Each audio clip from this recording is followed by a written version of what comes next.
Okay, good morning, everyone. So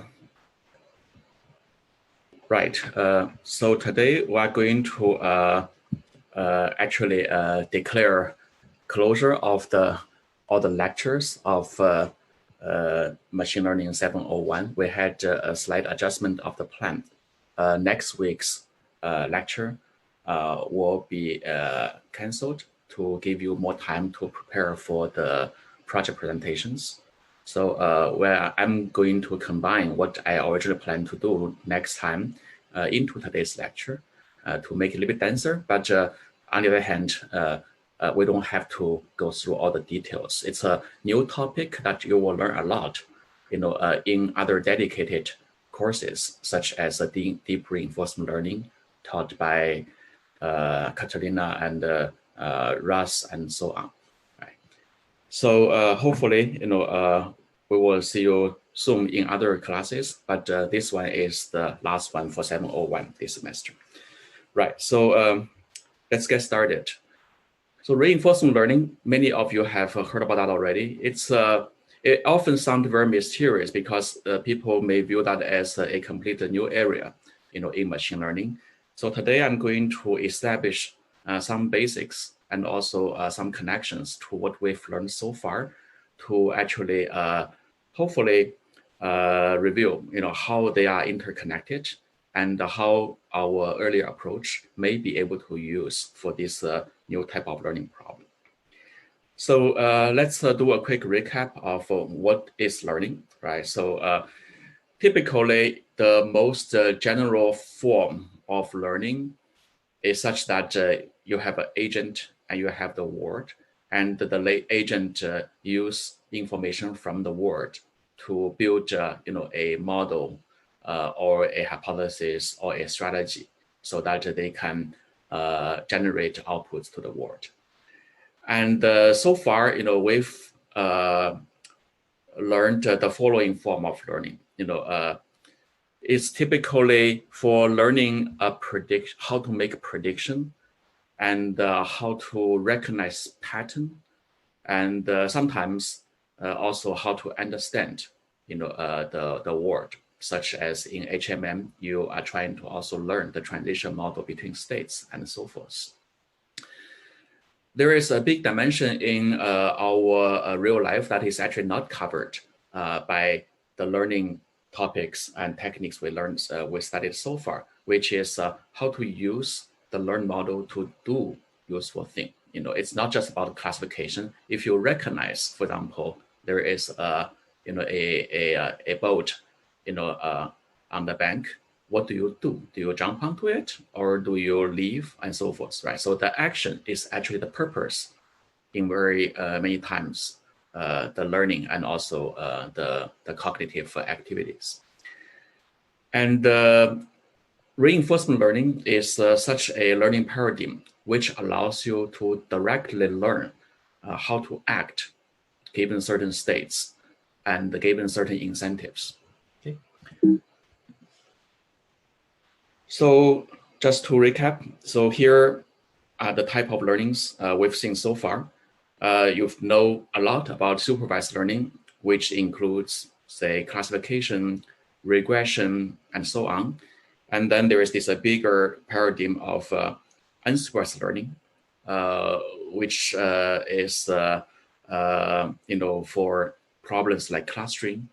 And typically data in the unsupervised learning are just the data without label. And in the supervised learning, it does also come with the label. Right, so here are examples in supervised learning where, say, I gave you examples of the handwritten digits. And after you see many examples, you can train classifiers, right, to make predictions of the digits. And in the unsupervised learning, this is a picture of the expression of many genes, in different experiments. You can imagine maybe these columns, row space, are the genes, and this column space are, say, conditions, right? And but of course, the genes, do not identify themselves in terms of their functions. and in their structure categories and so forth. Therefore, you want to use the pattern that they behave, say active or no active, up and down, and so forth in different environments, to maybe reason about their clustering, their grouping, and so forth. Right? So this is a typical unsupervised learning problem. Now, reinforced learning expands the horizon in the following way. First of all, the training data in here consists of the following three tuple. Okay, the tuple consists of S, which is known as the states. It's like in which particular grade, or board configuration you are if you play chess. In which part of the city you are, so that kind of information. And the action, it is a space which defines what you can do in those states. And then also very interestingly, a reward, which is a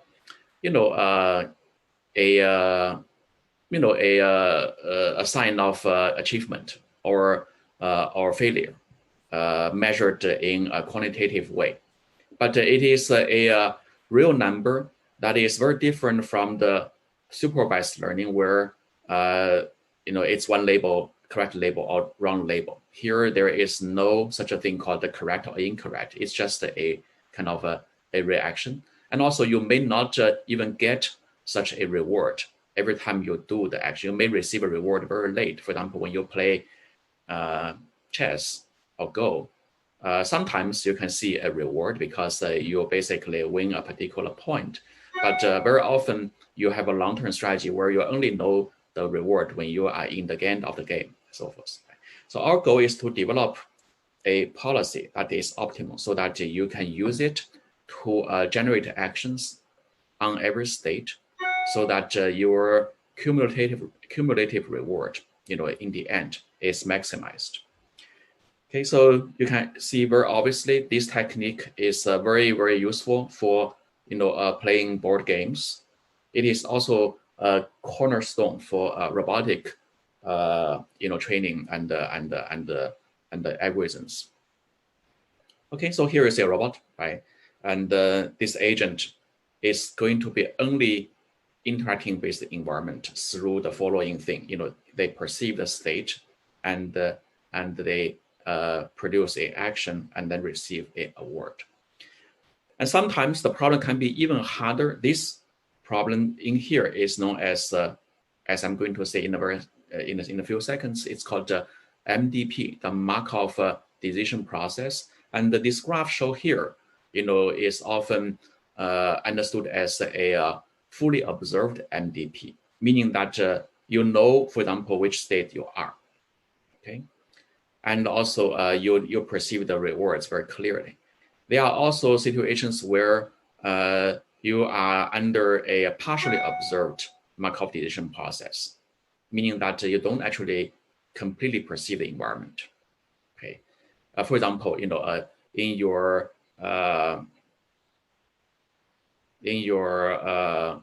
board game, you see the board configuration of yourself and your opponents, right? So that's kind of fully observed. But if you play poker, you actually don't know, right, the card configurations of the opponents.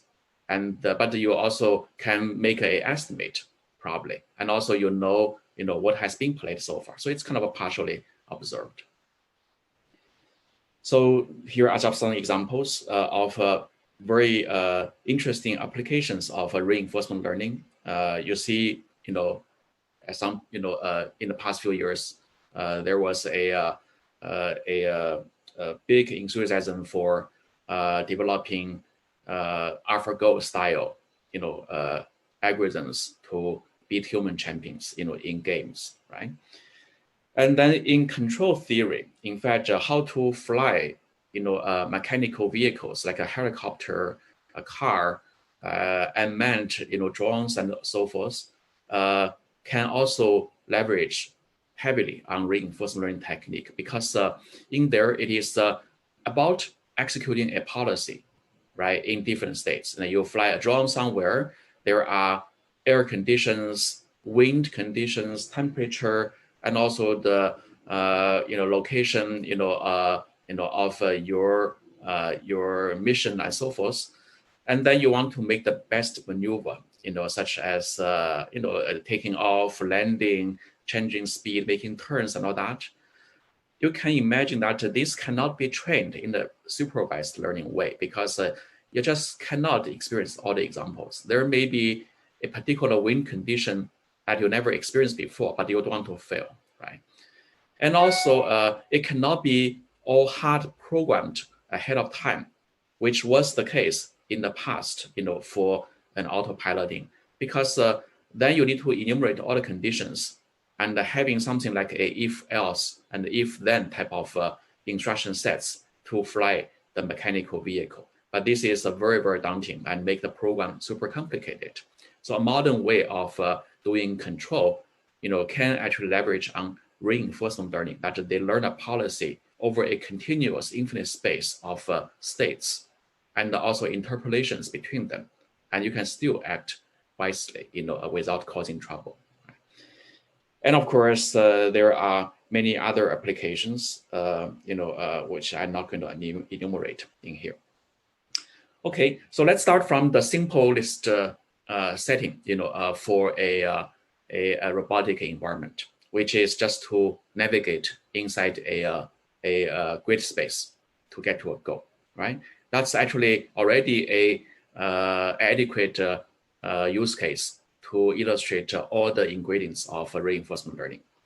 So first of all, we have states, right, which are the board configurations, like in here, all the positions. These are the states, okay? And we have also a set of actions. You are allowed to move up and the left and the right. You can also move down, but in here, I set a game such that you cannot move down. It's basically a by design action set. And it is also stochastic, so that you will take chance to make all these different actions conditioning on your state, okay? And then you have the rewards. In here, the rewards is such that for every step you make, you are going to receive a penalty. For example, you are running battery, and your battery meter is going down in every step, right? But then you are going to receive a huge reward if you hit a target, like a +1, okay? You are also going to receive a huge penalty if you hit a wrong target. For example, here, there is a hole, for example, that is trapping you. And if you fall into that, you're done, basically. The game is over, right? So, and then there are obstacles in here, which is part of the states. And then I want you to come up with a strategy which achieve the maximum reward. You can imagine this maximum reward is somehow, achieving two things. One is that you need to get to the goal, but also the other is that you need to get to the goal fast, taking the minimum number of steps because you are burning batteries, right? So that's why there are better policies and worse policies, and you want to learn a optimum one, right? And the actions, in fact, I could make the whole thing even more complicated by making the action not deterministic. What does that mean? It means that even I decided to move upward, I still have a chance to move leftward because there's a mechanical uncertainty, okay, in my robot. That's very possible. If you send a robot to Mars, you probably want to prepare for that kind of unexpected outcomes, right? So that's basically a example of reinforcement learning. Another example of reinforcement learning, which may sound a little bit weird, but it's also solved very nicely by RL. For example, here it's a mechanical maneuver like the drone. Here is a simpler setting of pole balancing. Imagine that there is this pole hinged onto this moving car, at this point, right? And this car is free to move, forward and backward in a certain speed, and then how to make the pole kind of a balance, right? And we humans do that, right? If you see these acrobats, you will see people, hoisting a big pole and even maybe having a guy sitting on top of it. And you can see this guy, holding the pole on the ground isn't static. You probably notice that he is kind of moving, in subtle ways to counterbalance, the gravity due to the tilt of the pole and the person on top of it. And that's actually, a set of policies, right? How to learn that. There's also another example where, say, for example, you want to climb, a cliff, by driving a car. We don't want to do that, but sometimes it's necessary. What speed you want to use to kind of dive down, and so that they can come up and go to the other end, right? So this is a continuous game because you have a continuous space of speed and positions and so forth. Yeah, but you can also, in fact, the early days of solving this problem is to turn this problem into this problem. You just discretize it, you digitize it, okay, and to make them tiny, discrete kind of choices of the numbers. And you can basically use the same algorithm solving this, okay, to solve this problem.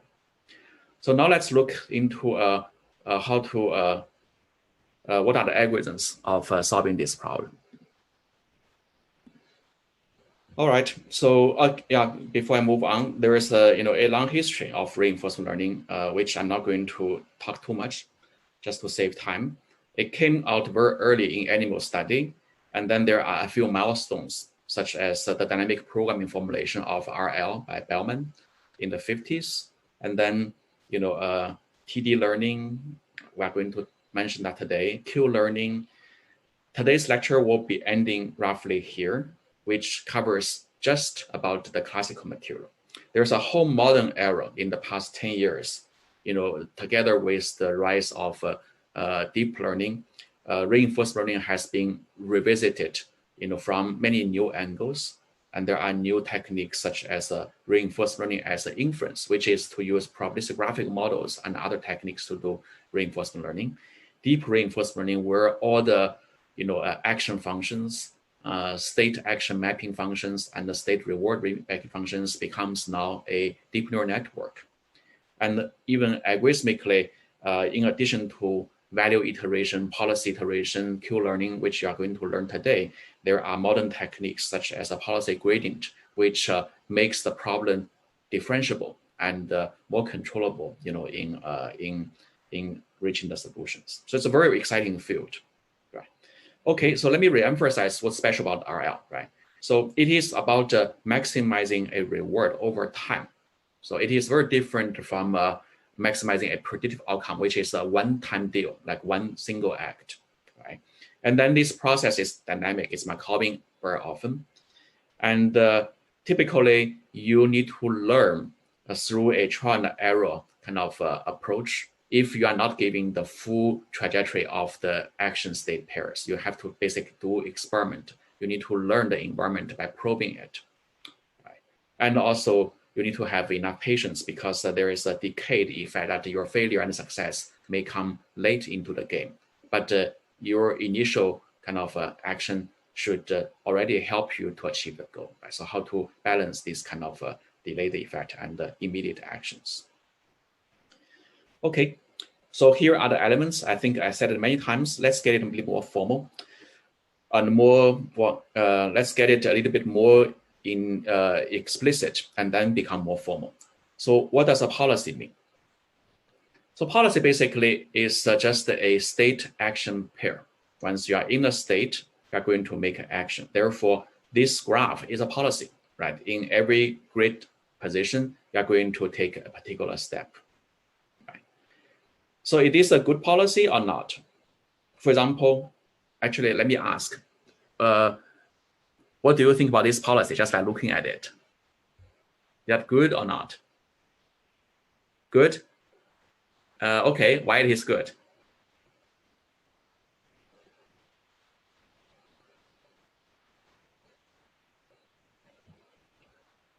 We'll always hit to one. Yeah, perfect. That's a good answer. Someone said it's not good. It's taking too long. Good. Yeah, bad. A lot of steps. Yeah, I can already see, it's that's why, RL is a very fun field. It's kind of reflecting every people's personality quite nicely. Some people are conservative, some people are adventurous, right? So yeah, I would say this policy can be made better because you can see this particular way of doing things. Yeah, it does get you to the game, to the goal, but it's taking indeed a little longer, right? What if I can do it here, for example, right? But why I don't do this? Well, because it's getting me into this very dangerous field. I may fall into a hole, right? So that's kind of risky. Yeah, so this is actually an intuitive way of justifying or validating different policies. Now let's see a different one. Okay, so here, okay, wow, this is a policy. What about that? Probably you don't like it, right? Because you already can see that in here you are making a really bad choice. But this policy, does have virtue because it's going to get you very fast. Okay, if you are here, you are only taking 4 steps to get to the the goal and so forth. And there's also a numerical incentive for this policy to be valid because the penalty for every step is going to be very expensive. You are going to pay, lose a lot, burn a lot of battery, when you make a step. Therefore, you really, really want to be frugal, on the energy. And that actually leads to this policy. On the other hand, if you pay very little, okay, for every step, then you can see some different variations of the policy in between super conservative and super aggressive. Right? So you can get a sense, kind of intuition already. The configuration of a policy has a lot to do with the reward mechanisms. Okay, and you have a super kind of cheap kind of steps, then you actually get to the first policy you see. It doesn't make any difference if I walk a few steps as long as I don't pay any cost, right? All right, so I think we all probably can have the intuition this policy is quite good. It's actually corresponding to a particularly kind of a reasonable reward, not too excessive and not too penalizing, but it gets you to probably a good compromise between the risk and the reward. So how to make all this argument formal? So now let's get a more precise goal. Our goal is to learn a few things called value functions.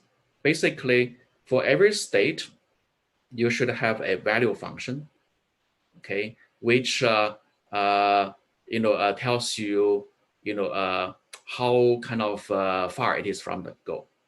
And in fact, for every state and action, there should be also a value function that actually allows you to choose the best thing, right? So there are a couple of different approaches to get there, all belonging to the bigger algorithm family called dynamic programming. So let's take a look about that. So before we do that, let's introduce a few notations, okay? This notation is under the umbrella of what is known as the Markov decision process. And it is a 5-tuple S, A, P, and gamma, and R. Okay. And S is the environment. And A is the possible actions. These are all, in our current study, discrete sets. But again, it can be made continuous and infinite. Okay. The environmental dynamics defines the transition probability of from an old state to a new state after taking a particular action at time t. Okay, so this is a very important element in learning. You sometimes know it, but more often times you don't know it. Okay, and the reward function is a function of the state and also the action, but sometimes it could just depend on state. And then gamma, by the way, is a decay function because if the reward come very late, you need to capture that kind of a time decay effect. And then the life of agent is basically just the repetitive episodes of this state, action, and reward triplets. Okay, so the dynamics is like this: you start from somewhere. Some states, you take action, you land it at a particular state, and then you take action again, and so forth. Of course, you perceive a receipt. And then how to compute the reward? The reward of a particular state, say starting from state 0, okay, should actually be computed in the following way. Basically, starting from state 0, you take this sequence of actions and you land it at this sequence of states, each of them will incur a reward.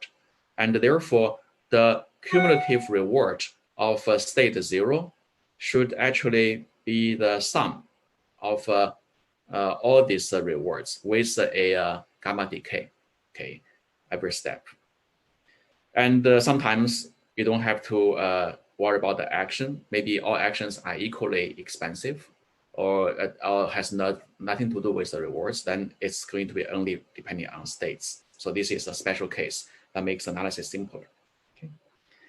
And if there are stochasticity, for example, if there are distributions, of the states and so forth, then you take expectation of that. Okay.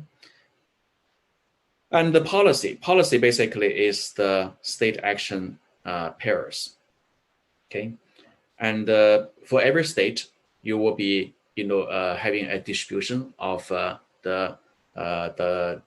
the possible actions, and that function is, noted as pi, which is also called policy. Okay. Then with policy and with reward, you can now define the value of a state. For example, here is a value of the state. You can see that it depends on two things. It depends on the state itself and also a policy, because the policy depends on how you navigate and experience the next couple of states. Okay. And it is basically the cumulative, weighted rewards. Okay. So our goal is to find such a pi, okay, star, such that this V of pi star of S is optimized for every S, okay, in our problem. Okay, that's basically our problem. So let's take a deeper look of the value function. This is, a clean way of writing the value function, immediate rewards at S.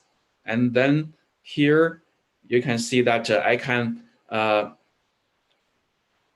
basically write this into as the value of the next state. Therefore, I'm suddenly having a fixed point equation like type of expression of the value function, that the value function of state S is going to be, immediate reward plus the, this guy, which is the weighted sum of, the value functions of the next state that I'm going to visit from here, and with just the one-step decay.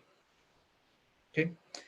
So that's basically also known as the Bellman equation, because it establishes a dynamic programming type of formalism. You can see that the same entity applied to different arguments are appearing on both sides of the equation.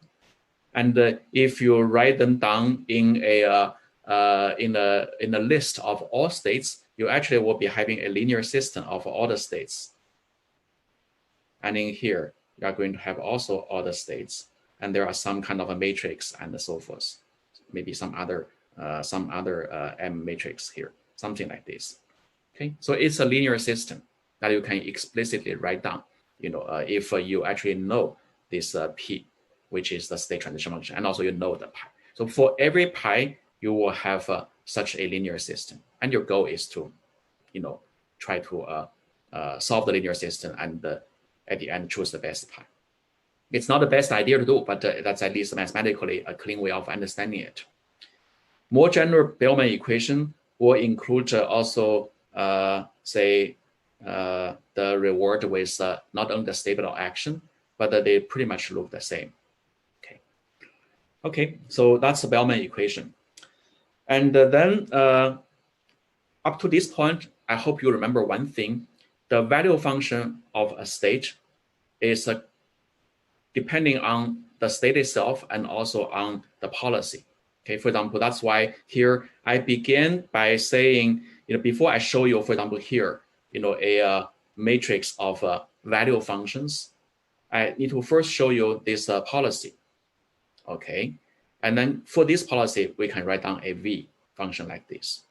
Okay, and then we can determine whether this is a good policy or not by looking at how good this V matrix look like.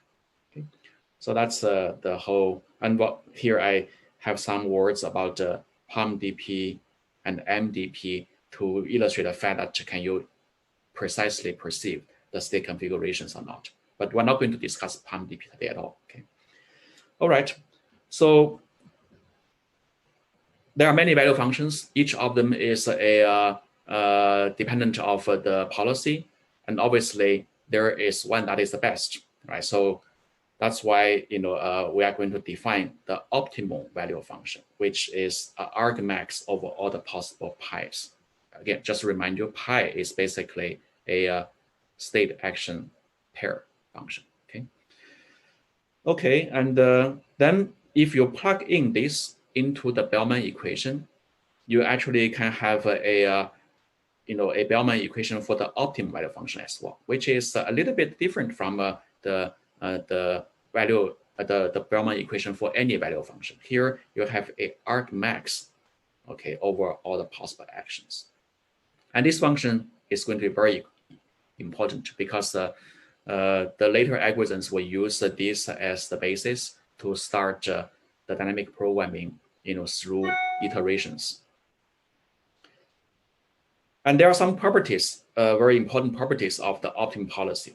Okay, you can either explicitly, have a policy function, or you can just keep it implicit inside the optimal value function and extract it when needed using this formula.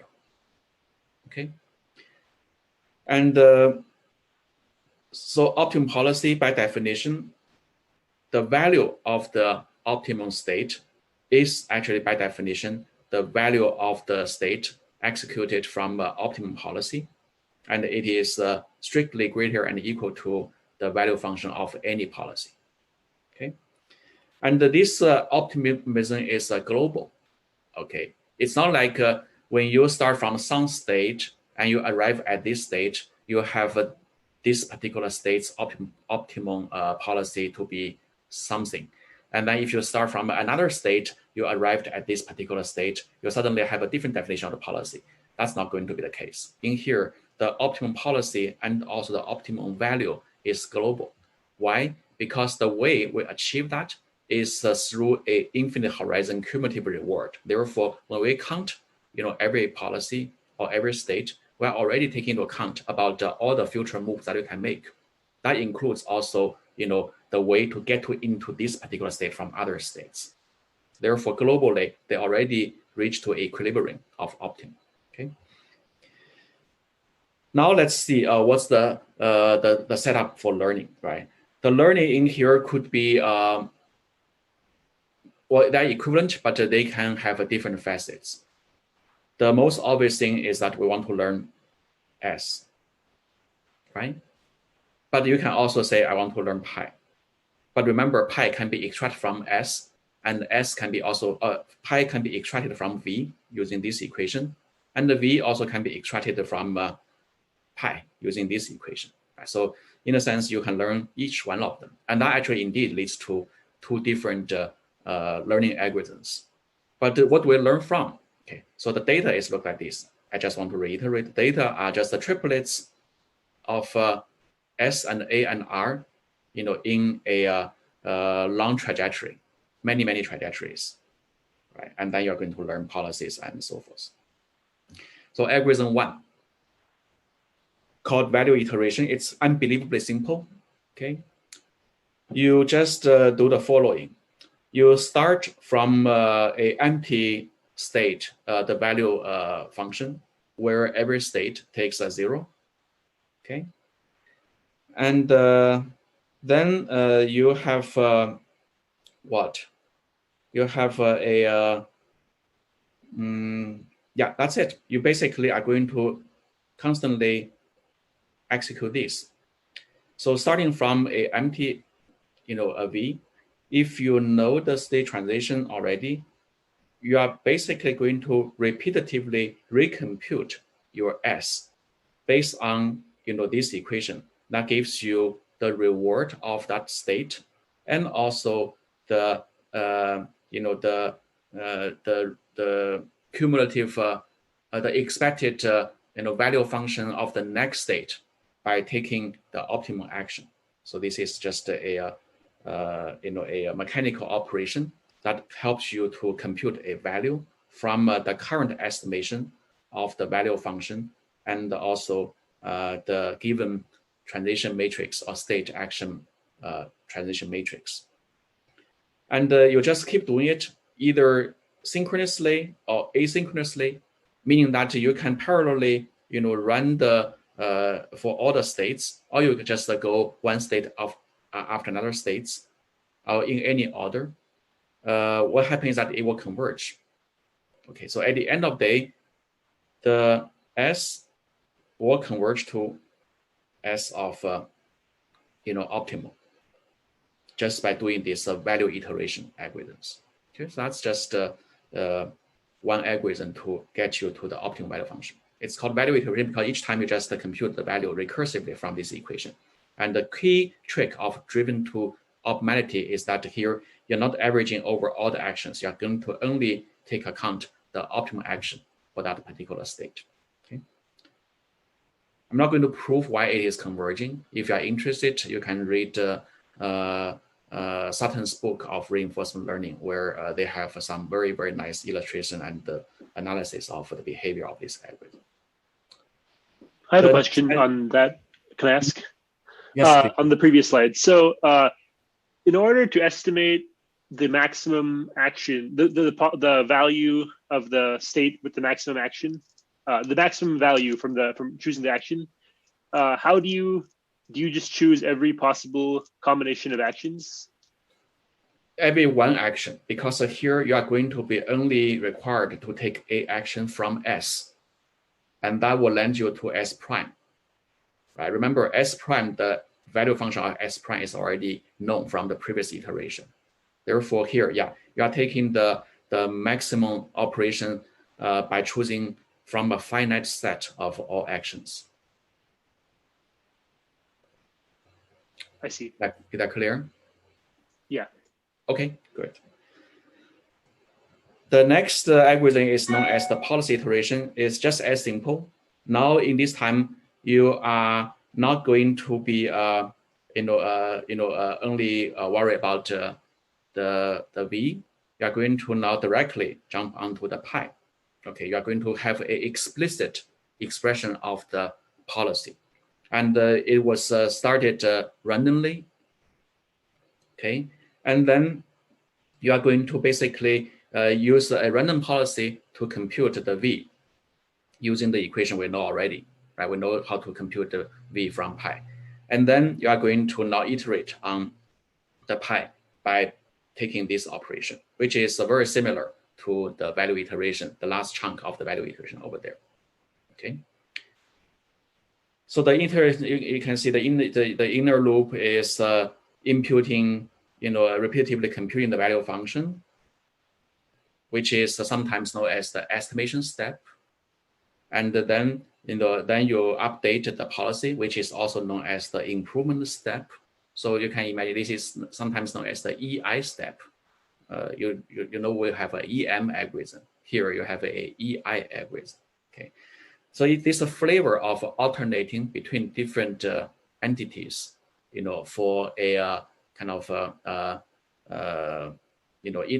alternating kind of improvements. It's a kind of a major style of this type of learning algorithms. And again, it will Eric, sorry to interrupt. I have a question. Mm-hmm. Someone's asking, is value iteration greedy? Is value iteration greedy? It is very greedy, yes. Yeah, it is greedy because you can see that each time it is taking this particular operation and it is guaranteed to improve. Yeah, in fact, I have even a curve. Well, there are some stochasticity, of course, because we have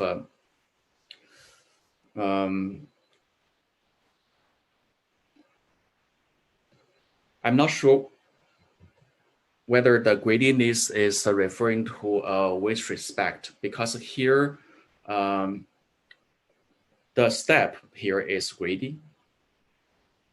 Okay, but whether it is a greedy in terms of the exact function of the V and the pi, hard to say because this is not a gradient. It is somewhat related to that, as you can see from the analysis, but it is not equivalent. Therefore, when you see the convergence curve, you can see that at the beginning, they may have some kind of behavior, but in here, yeah, I would say it's still gradient, but you cannot directly, use a gradient argument to show that. And starting on where you start, you will have different types of value functions, but you can see that they converge quite rapidly after a few steps. Okay, so this is the key idea behind the dynamic programming. Basically, you are going to be using the value functions to really structure the search, for the good policy. And what you need, of course, you need to have a perfect model for the environment, which is the P of S and A. That's something you always need it in all these different computations here, right? And in here. But it works quite nicely if you have all that. And these two main components will alternate between V and pi until convergence. Okay. Any questions so far of these two most important algorithms, value iteration and policy iterations?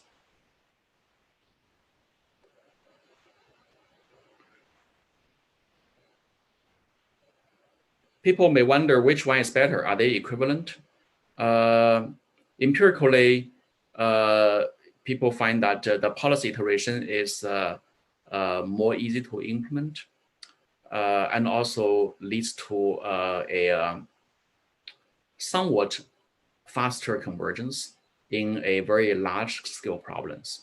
If the problem is small, I think value iteration may have advantage, but when the problem, the state space is very big, the policy iteration seems to be giving you a better kind of more greedy, more effective convergence path, because every time you already maintain the best policy, right, explicitly, and that leads you to take a better kind of convergence path in updating the value functions. But again, this is just a high-level description. The analysis, if you are interested, can be found from the book. Okay, so now I'm going to move on and depart from the basic. By the way, this technique that you see, value iteration, policy iteration, were already known in the 60s. They are like a half-century old algorithms, very old idea. Okay, it's not always good enough because, for example, you need to have the full knowledge of the environment, which is often impossible, right? And maybe you can only, just like a human being, when you go to a new territory, all you can do is to wander around and discover. You really cannot expect you have a map already for yourself. You need to build a map as part of the learning. Right? And therefore, value iteration and the policy iteration has its severe limitations. So then that comes to the Monte Carlo methods. Monte Carlo methods is kind of taking some ideas from the DP, but it is relying heavily on long trajectories of simulated experiences or actual experiences from the world without knowing the transition between action and states.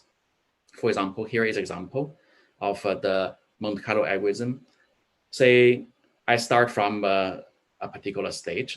I'm just going to keep kind of running the episode until end. Okay, and then I'm going to hopefully, expect to reach to every state, and in every state I already documented the reward and so forth.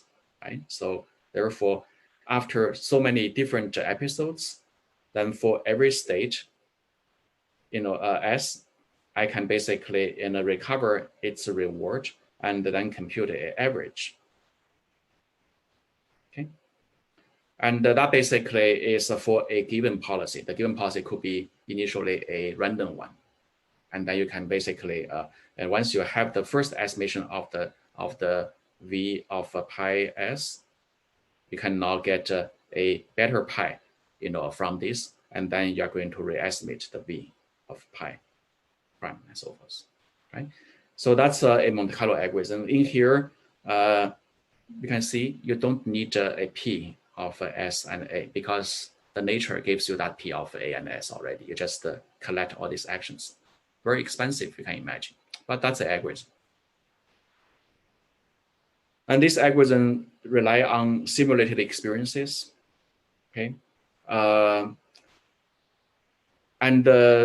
Just to contrast the DP and the MC, in the DP, if you have these experiences, I'm going to be plugging in these experiences into this transition model and compute, concisely, a cumulative reward or the value.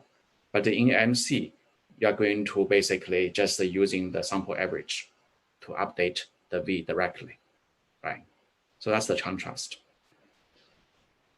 So it looks to be expensive because here you have to also make sure that your Monte Carlo simulation should be episodic, meaning that it should finish, because otherwise you may never get a reward, and therefore that value can be unreliable. All you basically collect is just the cost you pay for making a move, but you never got the final kind of big trophy or big disaster, right?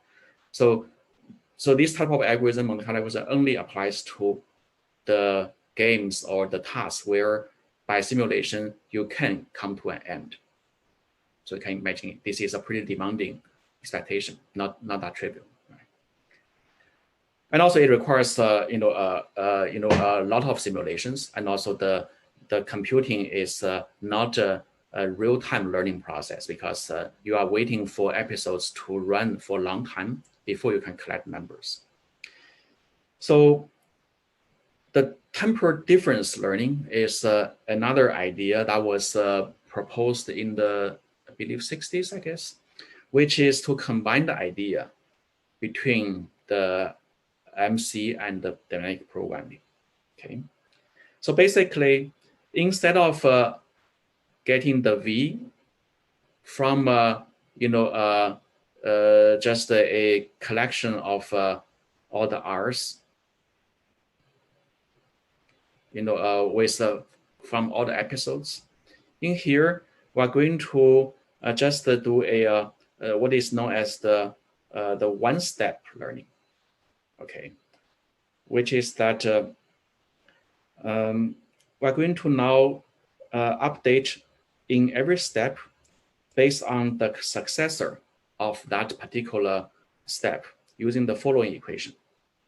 Say I start from S. Instead of counting on this whole sequence of things, I'm going to only use state S and the state prime, and which all has a earlier estimation of the value function already, and I'm going to use a temporal difference to update the S, from the S prime that I'm going to hit next. So here you can see that I have a gamma times the next state value to reflect a time-dependent discount. And then I calculate the differences between the discounted value of the next state and the current state. And then I add that difference to the reward that I receive by reaching the next state. I may receive 0. Okay, that's possible. And then I'm going to multiply by alpha, which is a learning rate. Okay, and then I update. Right, so this is the simplest form of temporal differences. Right, and you can see the contrast in here. It is very different. Okay. All right, because there isn't a need. The key difference, you remember, is that there isn't a need to compute this already at all in here. Right, this one, the cumulative reward require you to use a long trajectory, but in here, all you need are just the V functions in different states. Therefore, you can basically do one-step updates. Of course, you can also elaborate, be generalized to make it a two-step updates. That's possible, and 3 steps. That's also fine, right? But at least it's a controlled delay that you can, really have a dominance over how fast you want to update your value functions. So it's a very smart algorithm. Okay, so the key idea is to really adjust the estimated utility function of the current state based on the immediate reward. Okay, immediate reward is this little r, not the capital R, and also the estimated value of next stage. So this is a small idea, but very, very revolutionary, because now you can see the need for the transition function P of S and A is gone, right?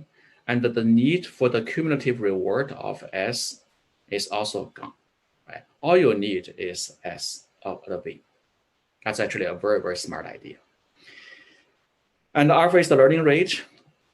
And it is, sometimes a parameter that itself can have a schedule that you start from something big, you learn fast, and then it will decrease so that you can attenuate the learning speed to basically converge in a more graceful fashion. Just like a aircraft landing, when you are close to landing, you slow down, and you hopefully are not too bumpy, and hopefully land safely, right? So the same thing in here. So that's TD algorithm. Just in a summary, you keep running this particular equation, okay, over all the states. Of course, there is a need for a simulator, because you need to, on every state T, make an action T, and then you get to action state T plus 1. How do you get that?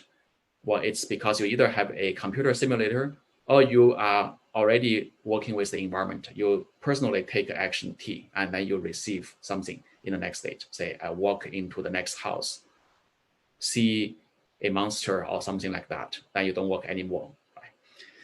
And then there are some free parameters like this lambda thing, which is to give you that kind of horizon, right? You can use the TD lambda, meaning TD0 is the immediate next step, 1 is the next one, and so forth. I'll give you a lot of flexibility, and you can play with the alphas.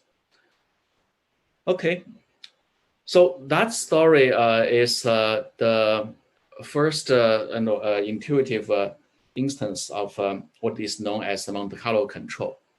Monte Carlo control is very different from the classical domain of a deterministic control, where you have the model of the universe, and then you are going to use algebra to basically compute the parameters in that model. In here, you basically are directly facing the universe, and you are taking chance to experiment, or maybe on a simulator. Okay, so along that vein, there are additional developments continuously following the TD algorithm. And in the 80s, there has been a breakthrough known as the Q-learning. Okay. So Q-learning is about shifting our attention away from the V by directly focusing on what is known as the Q function. So Q is, V is basically a state value function, right? And the Q is a state action value function, which is also a function of the policy. Okay. So that gives you a much more direct type of way to operate, because when you want to extract the policy from the value function, you don't need to basically know the environment, right? Because otherwise, even if you learn the value function already, you cannot turn it into a policy unless you have this environment model that is either given or learned. In here, the Q itself directly gives you, the optimum policy, to be extracted.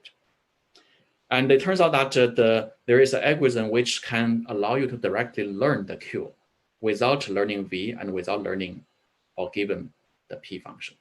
Okay, so that's a very, very good breakthrough. So the idea goes like this. It's still a Monte Carlo idea. You start from a random policy, and you want to do the experiment, the estimation or expectation, to update your Q, and then use the Q. You are going to get a policy, input policy, and then you are going to learn the next version of the Q by executing the trajectories. Okay. And it could also work on a non-stationary environment, because here you are not going to be maintaining, the model of the universe. Therefore, the non-stationarity can be automatically captured, in your reward and in your the sample trajectory, and then gets updated into the Q. Okay. So how it is actually executed? Again, it is executed typically in a very greedy way. For example, you have a Q, then each time you take on a optimum A to get a policy, and then you're going to use a policy to update next Q. People find that again, the greedy strategy by optimizing the A may not be always effective for you to converge to the global optimum policy, because you may be too greedy and you avoid basically discovering sometimes a shortcut or some other kind of bypass, to different space of possibilities. Okay. Therefore, the entire algorithm goes a little bit more flexible, which is reflected in this algorithm known as the SARSA algorithm. Okay. So here is how it operates. We maintain the Q of SA, not V. And then starting from the S, I'm going to use the policy extracted from the Q to have an A, and then use the A to get to the next state and receiving an award. But in here, the A is not A equals to a arc max of A over, say, Q something. Okay, I'm going to do something called a epsilon soft policy, meaning that say epsilon equals to, typically they equal to like 5%. What does that mean? It means that 90% and 95% of the time, I'm going to get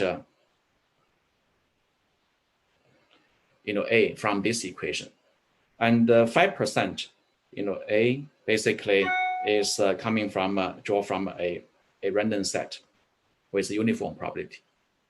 Okay, so random action. So this is called epsilon kind of exploration. That it's like I'm going to be coming to my neighbor. I know this is a safe neighbor. I always want to borrow appliance, everything from him, but then you may have a better neighbor that has a more appliance, but because you're greedy, you never try that, right? So the next time, even though I have no experience with the new neighbor, I'm going to walk into them and see what happens. It could receive a big penalty, so be it, but I may also have some nice discovery. So it's very intuitive. And the equation is to be, the updates is basically in this equation. We are going to use a temporal difference mechanism. Okay, the temporal difference is between the Q of S and A in the subsequent step versus the current step, and then multiplied by learning rate alpha to update the Q function. So you can see the difference is only this difference. The original MC algorithm of TD is learning the V. In here, I learned the Q, which allow me to extract the policy pi a lot more easier. Okay. All right. Okay, so that's just a summary of the Q learning. And there is also a clear explicit dependencies between the relationship between the V function and the Q function. Okay, the V function is basically just you know, a argmax of the Q over states, over actions. Okay. Okay, you've seen this already. In the right, so in the actual operation, you know, in fact, this is not quite the epsilon greedy step. You basically only are taking the greedy actions, but I would break them down into this or the alpha greedy step to make that in combination. And that basically gives you a more effective Q learning algorithm. Some questions? Yeah, I will have links to the Sutton Battle book, and also, yeah. Thanks, Daniel, for the answer. Yeah. Okay, so here are just some additional discussions on the exploration part. It's a empirical, maybe a heuristic process that you try some small numbers first, and see how your trade-off look like. Do you get a substantial improvement, or you already start to see decay, and then you try some other numbers. Okay, and here are conditions of the convergence for the Q learning algorithm. It converges to the optimum Q if, you know, first of all, this every state is visited infinitely often.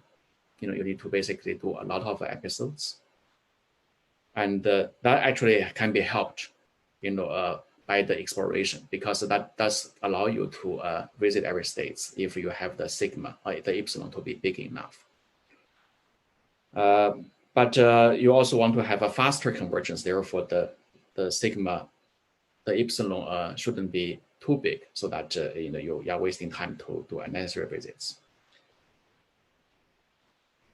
And any other conditions? Yeah, the learning rate is decreased. That's and give you this attenuation of safe landing. Cool.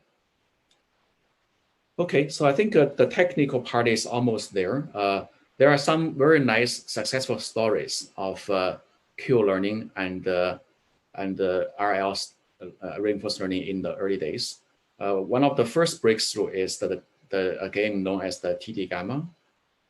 I'm not a player of this game, but I believe some of you probably know, right? So it is really you know, a game with a finite board configuration and a finite action space, and but of course the value function is a little bit kind of hard to model. Therefore, from R and S, S and A to R, you know, in this case, they used a neural network. Even in 92, already a neural network was used to basically fit a model for that reward function. Okay. And this was probably the first game artificial intelligence was able to beat human. Okay, and that happened in the early 90s of last century. Okay. And then modern machine reinforcement learning has gone a long way, as I mentioned. First of all, you know, now, you know, you can express all what I just said, you know, the Markov decision process as a multivariate probabilistic program known as the graphic models, where you can write dependencies in here very explicitly. So look at this. This is hopefully look familiar to you already, right? This is very much like a hidden Markov model that we learned in this class, right? The states and the outputs and what else? Yeah, and the actions on every state. The output, of course, is you can view them as a reward or some other signals. And then you can write a big graphic model to model a joint probability of all that. And then learning the optimum state action mapping and policy becomes a inference problem. So that's actually a topic known as the RLS inference. Once you have the RLS inference, you can now write down the global loss function and the conditional distribution of arbitrary random variable, say action, given states or multiple states in an explicit form. Therefore, you can actually apply more algorithmic techniques and also first order methods like grading methods to expedite the learning efficiency. And also there are developments in called the maximum entropy RL, and which is actually a new way of defining the loss function using the maximum entropy principle. And it's from that kind of framework recent algorithms known as the policy gradient was introduced. I start to lose my voice, but it's a good time to stop. So for more information of the modern topics in RL, you can directly go to this link, which is the 2 lectures I gave in the graphical model lecture, which is a kind of a crash course of most of the highlighted modern algorithms, in reinforcement learning. Then you can also go to the reinforcement learning graduate level class taught by faculty in MLD, which will give you a lot more details about how to build deep learning models in every stage of the reinforcement learning, paradigm, to do more fancier and more complex functional approximation and the policy modeling and action inference and so forth. Okay, with that, I think I'm done with today's lecture. I'm going to we have another 10 minutes left. Do you have any questions regarding today's lecture or anything like topics in this class or other interesting questions you want to discuss?